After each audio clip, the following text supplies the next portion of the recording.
Grabeng respeto talaga ang pinakita ng Lakers dito kay Jalen Brunson, mga idol. Dito pa lang na wing player na kagad ang tumatao sa kanya. Kita mo na yon, 6'1 lang to at bilang 6'6 or 6'7 nga po itong si Taurean Prince, may sapat siya na haba para mahirapan si Brunson and may sapat rin siya na bilis para man lang makasabay.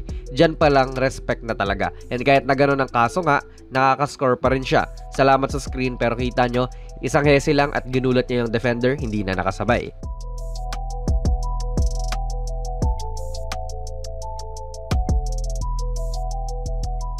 Stocky guard nga rin po ito, mga idol. Isipin mo, bigger player itong si Austin Reeves pero sinusubukan niyang postehan. Grabing kumpiyansa talaga ang meron siya. Well, naging magkakampi rin kasi itong dalawang to sa World Cup last year at panigurado ay nagkaka-match up sila sa practice. Kaya alam na rin ni Brunson kung paano iskoran si Reeves, but still, impressive yan na mas malaking player ginaganyan mo at epektibo kang ang nakakascore.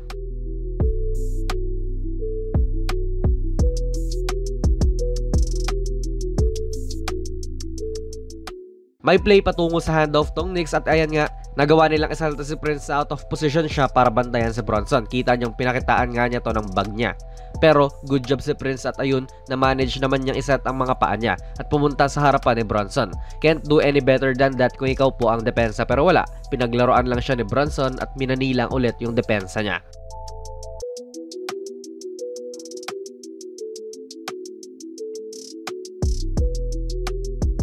Nga pala, mga idol, ang video na ito ay sponsored ng 1xBet, ang isa sa mga trusted betting sites dito sa Pinas at sa ibang bansa. Kung gusto nyo mag-register, i-click nyo lang po ang link sa ating pinned comment sa baba at ganun din sa ating description box. I-type nyo na rin ang ating promo code na JONASPB at maaari kang makakuha ng up to 6,000 pesos na bonus sa inyong unang deposit. Maaari kang mag-bet sa mga sporting events like NBA, UFC, Wimbledon at marami pa pong ibang sports. Siguraduhin lang syempre na maging responsable sa inyong pag-bet. So ano ang naging solusyon ng Lakers sa ganito? Simple lang, rektahang i-double si Brunson. Napaswitch po si Austin Reeves dyan pero si Prince ay hindi rin naman nilubayan si Brunson. Ibinigay na agad nila ang pressure dito pa lang sa ibabaw para magulumihanan talaga tong guard ng Knicks. Yes, sugal po itong ginagawa nila kasi may nalilibre si McBride yan at the moment. Pero willing tong si Christie na puntahan yan if mangyayari ngang doon ipapasa ang bola. Umatake si Brunson, pumihit pero nakita nga niya ang sarili niya na andun lang din sa depensa dahil si Prince ay andyan pa nga rin. Positibo naman ang naging resulta in a way na quality shot po ang naibigay kay DiVincenzo pero hindi naman din nila pinagbayad ang depensa rito.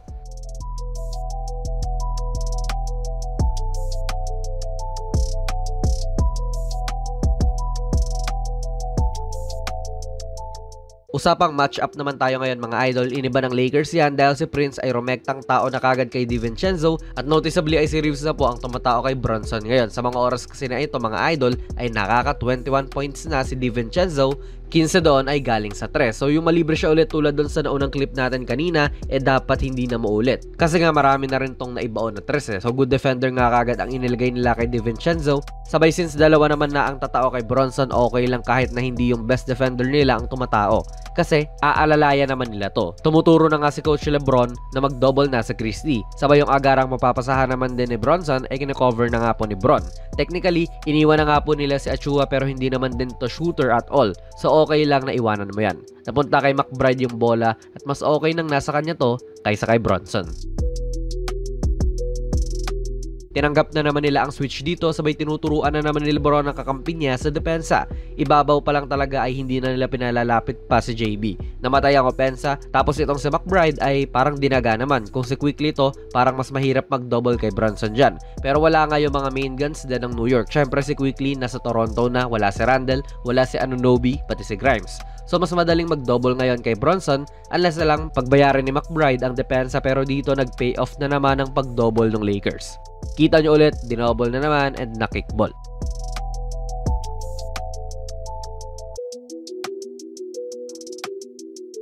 Ayan na naman sila, si Reeves at Prince talaga ang mga usual na nagdo-double dito kay Brunson. And someone will be open for sure. Si Hart nga yan ngayon, pero hindi naman din jump shooter to gaano. Kita mo, libreng-libre naman siya pero nag-hesitate at pinilit ipasok. Hindi na naman nila pinagbayad ang Lakers.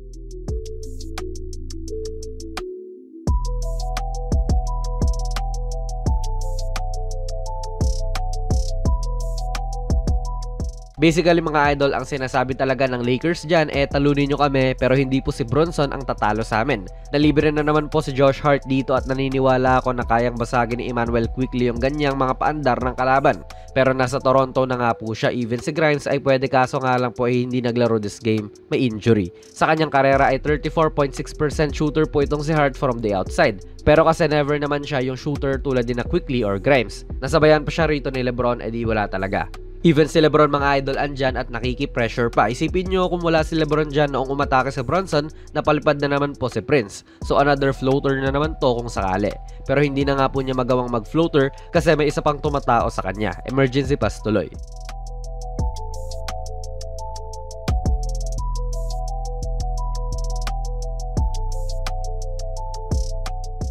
Kinulang talaga ang New York Knicks sa personnel this game, kaya ayun, hindi talaga nag-fit ang mga senalta nila sa court upang kontrahen ang ginawang depensa ng LA sa kanila. Ito mainly ang dahilan kung bakit tumira lang ang Knicks ng 31.8% noong fourth quarter, sabay mga 7 minutes din silang hindi po nakascore. Binigatan ng LA ang kanilang depensa doon sa pinaka nagda-damage sa kanila at hindi naman din sila pinagbayad ng Knicks doon.